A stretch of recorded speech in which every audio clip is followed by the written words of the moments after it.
7 Mountains TV. Muranyemerera mbasuhuze abakunzi ba 7 Mountains TV, mumeze mute? Reka nizere ko mumeze neza kandi nizere ko muguwe neza mwese, nizere ko Imana ibarinze kandi nizere ko aho muri ubuzima bugenda neza. Ni Emma, iyi ni 7 Mountains TV. Reka nizere ko namwe abatwumva mutameze neza ariko mukomeye, byibuze mufite ibyiringiro mu mutima ko ejo bizagenda neza. Uyu munsi byabiha, yenda nejo bikabiha cyane, ejo bundi byaryoha cyangwa se ejo bundi ubuzima bwahinduka. Ndakubwira abantu hano ngo ntukihebe, kubera ko ugihumeka ubuzima buba bwahinduka, kandi ugihumeka Imana iba yarema amateka masha, Imana iba yarema chapitre nsha y'ubuzima bwawe, kandi Imana iba yaca izindi nzira. Yes, uyu munsi n'ubundi niyo makuru nje kubanganiraho, ni ku musozi wa famiye niho tugiye kuba tuganirira uyu munsi. Ariko kandi nanone murabizi ko hari ukuntu njya nsoma inkuru ahantu nkumva iranyuze, avuga ni reka nisomere abandi, cyangwa se reka namwe nibara konte yenda yagira uwo ifasha cyangwa se yagira uwo yongeramo imbaraga. Byanze bikunze waravutse ukaza ku isi ntabwo uri impanuka, icyo ni kimwe, kandi Imana yari yarashizeho uburyo uzabaho, cyangwa se Imana yari yarasetinze inzira uzanyuramo uko byamera kose. Izo nzira zose rero zitararangira, cyangwa izo nzira zose utaraziheza, mu Kirundi niko bavuga, utaraziheza ntabwo uzagira icyuba cyangwa ntabwo uzagira aho ujya, ahubwo mpaka ugere kuri destiny cyangwa se ugere ku cyo Imana yapanze uzageraho. Yes, ubu yari bizi ko igihe kimwe nzaba nicaye hano imbere y'iyi kamera yanjye ndimo mbwira abantu inkuru, cyangwa ndimo mbwira abantu amakuru. Yari bizi ko iki gihe kizangeraho, ntabwo igitungurwa, kandi nta muntu igireka ngo aze ku isi itamufitiye umugambi mwiza. Birashoboka rero ko uyu munsi uri guca mu bibazo, birashoboka ko uyu munsi uri guca muri situation zitoroshe, birashoboka ko uyu munsi utamerewe neza, birashoboka ko uyu munsi byaba bigoye, ariko humura, ndakubwira ngo ejo bizagenda neza cyane. Yes, uyu munsi tugiye kuganira ku mugabo bita Sadio Mane. Ni umukinnyi w'umunyasenegale wabigize umwuga, yanyuze mu bihugu bitandukanye, yanyuze muri France, ni naho yatangiriye kariyeri ye y'umupira w'amaguru. Yanyuze mu Bwongereza, yakinnye mu Budage, ubu ngubu arakina muri Saudi Arabia, ariko niwe mugabo tugiye kuba tuganiraho. Turaba tumuganiraho byinshi bigiye bitandukanye, ariko tutarinjira mu kiganiro, maze iminsi nibaza ni gute umuntu akira ingaruka z'amateka mabi yanyuzemo, cyangwa se ko hari umuntu usanga abayeho ariko ugasanga abayeho mu ngaruka z'amateka mabi yanyuzemo. Urugero, ugasanga umwana yakuze abona iwabo batongana cyangwa se barwana, noneho akaba azi ko kugira ngo akumvishe icyo ashaka ko wumva ari uko agukubita, cyangwa se ari uko akubwira nabi bitewe n'uko yabikuranye. Ugasanga umwana yakuze iwabo biba, abizi ko papa we ari umujura, cyangwa se abizi ko mama we ari umujura, noneho akumva ko ari bwo buzima, nawe igihe kikagera yakura kumva ko kugira ngo akemure ikibazo afite ari uko anyona cyangwa se yiba ikintu cy'abandi. Ugasanga yadutsweho n'ubujura mu by'ukuri, bitewe n'amateka cyangwa se n'ingaruka, cyangwa se yakuze iwabo nyine bicika, iwabo atabona ibyo kurya, iwabo atabona icyo ashaka, akumva ko ku buryo azamura icyo ashaka ari uko aziba. Hari abantu bakura gutyo, nibaza ni gute umuntu, kandi ukazasanga n'igihe yabaye umugabo, n'igihe yaranize yarahindutse, ariko nyine nubwo kwiga yajyaga yiba utubike tw'abandi, yajyaga yiba amakaye y'abandi, nyine n'ubwo buzima yibereyemo bitewe n'amateka mabi nyine yasanze iwabo, nyine ugasanga kenshi bitugiraho ingaruka zimwe na zimwe. Nibaza ngo ni gute umuntu akira mwene ibyo ngibyo, cyangwa se ni gute umuntu ava muri mwene izo ngeso yatewe n'amateka mabi. Yakuze ibuni wabo bashwana, none byamugize igihahamuke, avuga ko atazashaka umugabo bitewe n'uburyo yabonaga se. Yakuze yumva ngo iwabo bararoga, akurana ikintu kimeze nk'ikimwaro, n'ubu byanze kumuvaho muri sosiyete. None uyu munsi abaye mu ngaruka z'amateka mabi yanyuzemo, cyangwa se mu ngaruka z'amateka atarashimishije yanyuzemo. Uwo muntu twamugira inama ki, cyangwa twamufasha iki? Icya mbere ni ukureba mwene ba bantu baganiriza abantu bafite ibibazo. Icya kabiri ni ukuba agira umuntu baganira w'inshuti ye, akamubwira agahinda ke kose, kandi nabwo akaba ari umuntu wizewe, kubera ko hari igihe ubwira umuntu ibintu byawe ukumva yabiganiriye ahandi, ukarushaho gukomereka birenze. Ariko inama isumba izindi ni ugusenga Imana no kuyibwira agahinda kawe ko mu mutima indani, hanyuma ukayisaba kuba yakomora no kuguhindurira. Kuba uri indaya warabyandujwe nuko wabibonanye mama wawe, kuba uri umujura warabyandujwe nuko wabibonanye ababyeyi cyangwa abo wakuriyemo, nta kindi kintu cyabikuraho uretse imbaraga z'Imana. Ni umwuka mubi uba warakwambaye, ni karande iba yaragufashe. Rero icyayigukiza nuko wakwegera Imana ikagukiza, cyangwa se nuko wakwegera Imana ikaguhindura lifestyle, cyangwa se ikaguhindurira amateka. Yes, kari akanyuzemo, ariko ntugaheranwe n'amateka yahashize, ahubwo ujye ugerageza urebe uburyo warwana nabyo, uhinduka uba muzima, uhinduka urema ikiragano gisha. Yes, uyu munsi rero nababwiye ngo turi bwiganirire kuri Sadio Mane, ariko Sadio Mane nta n'ikindi kintu kigiye gutuma muganiraho, ahubwo ni uburyo ari umuntu udasanzwe, ni uburyo ari umuntu wese yarakwiriye kuba yigiraho. Narababwiye ngo channel yacu ni uko tugamije ko twasiga isari nziza, ni uko tugamije ko twaba beza muri iyi society, Imana ikatubyaza umusaruro, cyangwa se icyo yaturemeye mu kuri nicyo mba numva ngamije. Hano rero tugiye kuganira kuri Sadio Mane, ubuzima bwe yanyuzemo, ndetse n'icyo amariye sosiyete y'iwabo uyu munsi. Yes, Sadio Mane ni umunyafurika mugenzi wacu. Sadio Mane ni umunyafurika wo mu gihugu cyo mu butayu, cyangwa se gikora ku butayu cya Senegal. Sadio Mane akaba yaravukiye ku babyeyi b'Abanyaguinea, ariko babaga muri Senegal nyine. Ndetse Sadio Mane akaba yaravukiye mu cyaro bita Bambari muri Sidu cyangwa Sidihu muri Senegal. Sadio Mane akaba yaravutse mu kwezi kwa kane ku itariki 10 muri 1992.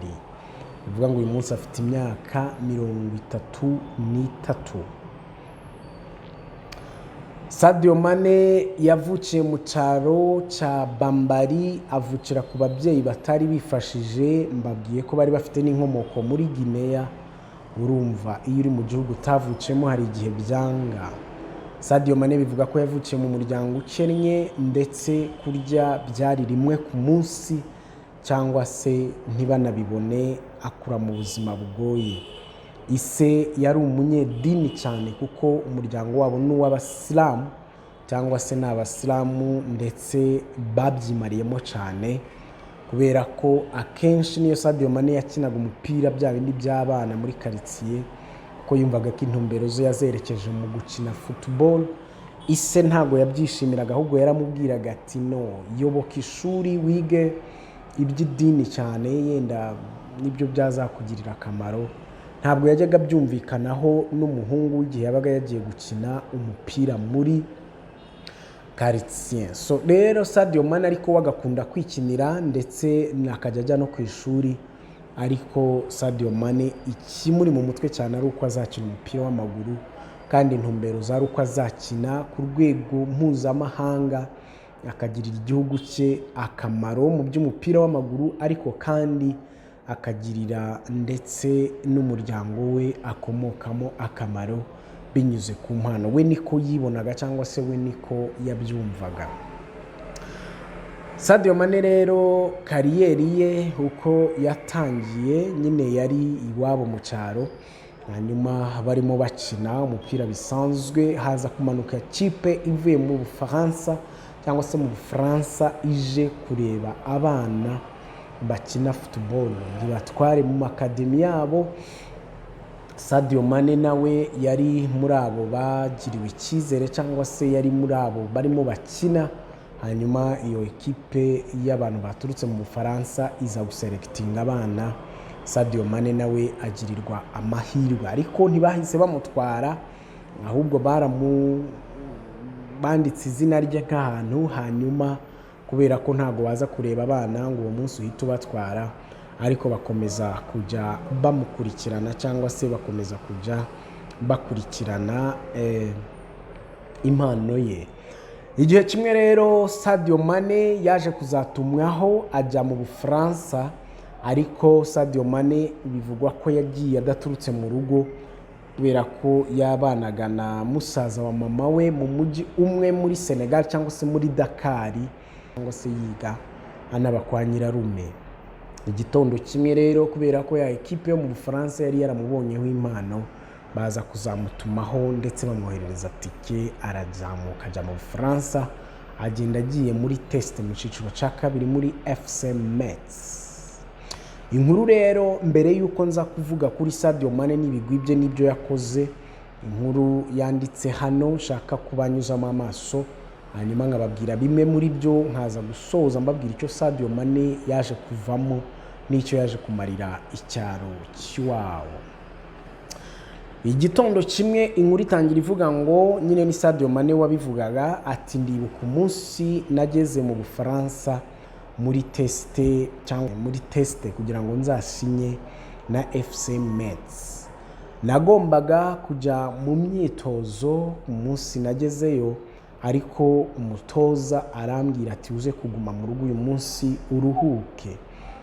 Uwo munsi nta mayinite yo muri telefone nari mfite yo guhamagara umubyeyi wanjye ngo mubwire ko nagiye mu Bufaransa, kubera ko nabibabwiye ko ntabwo yari akibana n'ababyeyi, ahubwo yabanaga na musaza wa mama we muri Dakar, kandi abandi babaga Bambari nyine mu cyaro chef yo ngiyo. Ati nta mayinite nari mfite ngo muhamagare mubwire ko nagiye mu Bufaransa.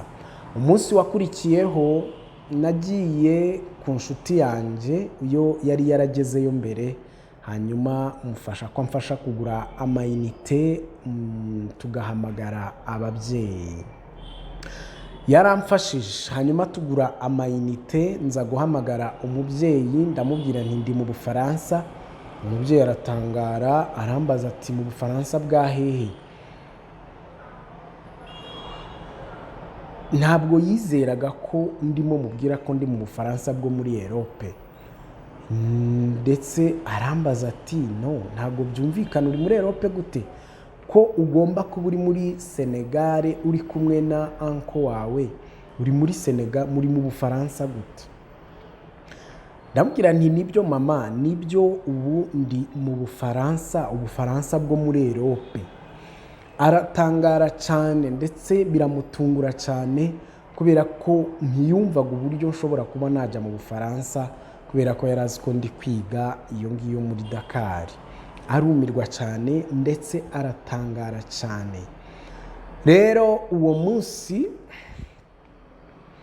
nawe atangira kujya mpamagara akambaza ati umeze ute se, akambaza ati kuko ntiyizeraga koko ndi mu Bufaransa. Ntabwo yigize abyizera n'umunsi wa rimwe, kugeza igihe namubwiye nti jya kuri televiziyo noneho undebe ndimo gukina. Yageze ajya kuri televiziyo nyine arandeba ndimo gukina, arumirwa aratangara aravuga ati inzozi z'awa mwana zibaye impamo. Mu rugendo rwe rwo kuva muri Senegal kugera muri Europe rwari urugendo rwatera umuntu wese imbaraga. Ni urugendo rw'uko inzozi za hato na hato cyangwa se inzozi za muntu iyo akiriho agihumeka zijya ziba impamo cyangwa se zijya zisohora. Sadio Mane yari umwana utanasa neza mu cyaro, urumva umwana wakuriye mu bukene, urumva umwana wagize, ariko afite impano my friend. Iyo yabaga ari gukina abantu bose babaga ba appreciatinga. Rero urugendo rwe rwo kuva muri Senegal ujya muri France ni urugendo rutari rworoshye, ni urugendo atizeraga nawe ko byashoboka. Ariko ageze mu Bufaransa na mama ubwe ntiyigeze abyizera, ndetse n'ababyeyi be ntabwo babyumvaga kugeza umunsi bamubonye kuri televiziyo arimo arakina.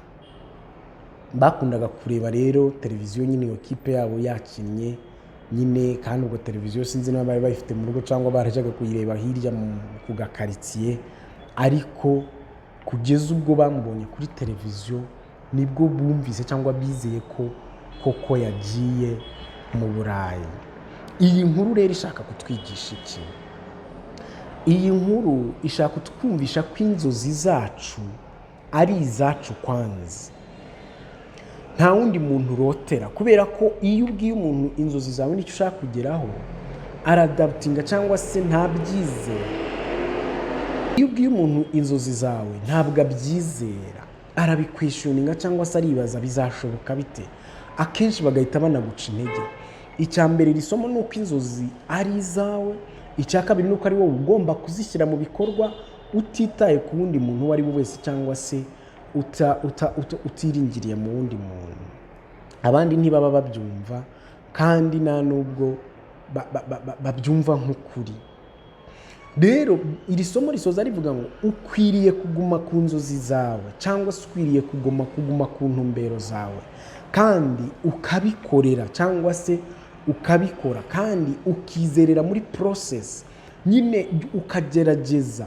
Niba utangiye umunsi bikanga, ejo wongera ugerageze kugeza igihe uzagerera ku ntumbero zawe cyangwa se kugeza igihe uzagerera ku cyo wowe wibwira cyangwa se kugeza igihe uzagerera ku ntumbero zawe.